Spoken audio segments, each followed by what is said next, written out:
Welcome back to another live feed countdown of the top 100 underrated R&B songs. Number 60, Esther Phillips, 1971.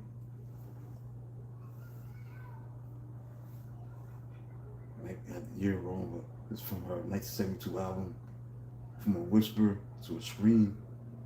That's Alright with Me. Great vocals by Phillips, classic background singers. This song was sampled. For example, Mobb Deep, Give Up With the Goods, used this as a sample. It's a great sample that was used.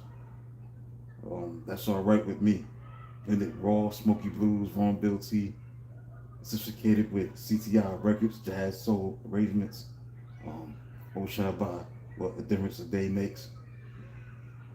So I decided to put this on our list, and I don't think this is a popular R&B song.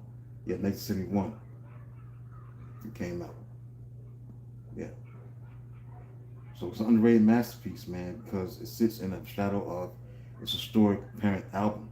Features unmatched jazz funk instrumentation that went underappreciated at the time and showcased a raw, subversively dark vocal delivery that deviated from standard 1970s commercial soul.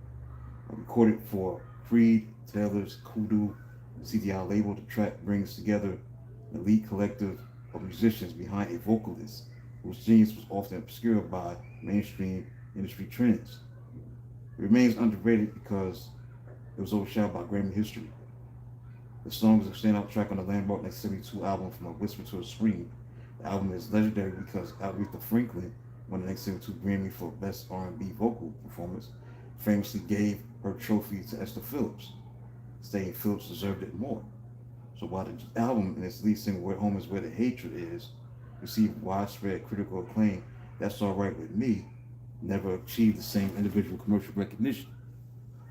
Subversive lyrics, unlike traditional love songs of the era, the lyrics featured a gritty, subversive, intense narrative about devotion, dependency, and vulnerability.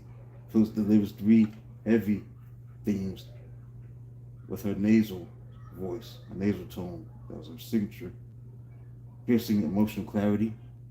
Thanks for hitting the like button. Thanks for watching. Hit the like button, subscribe to the channel. Emotional clarity and a masterful use of her lower vocal register. Rudy Van Gelder production and all-star lineup. Jazz producer Rudy Van Gelder, arranged by Pee Wee Ellis. And this instrumentation featured a masterclass in rhythm and soul. Thanks for 9 people tuning in. Make sure you hit the like button, subscribe to the channel. Wilson Elite Session lineup, Eric Gale, Cornell Dupree on guitars, Gordon Edward bass on the bass, Gordon Edwards on the bass. Keys was Richard T. Piano and organ. Percussion, alto, Herto, Barrero. Look at the industry pressure and genre shifting. Phillips was incredibly versatile, successfully moving between R&B, jazz, country, and disco. As the 70s progressed, record labels heavily pressured to conform to predictable funk and commercial disco formulas.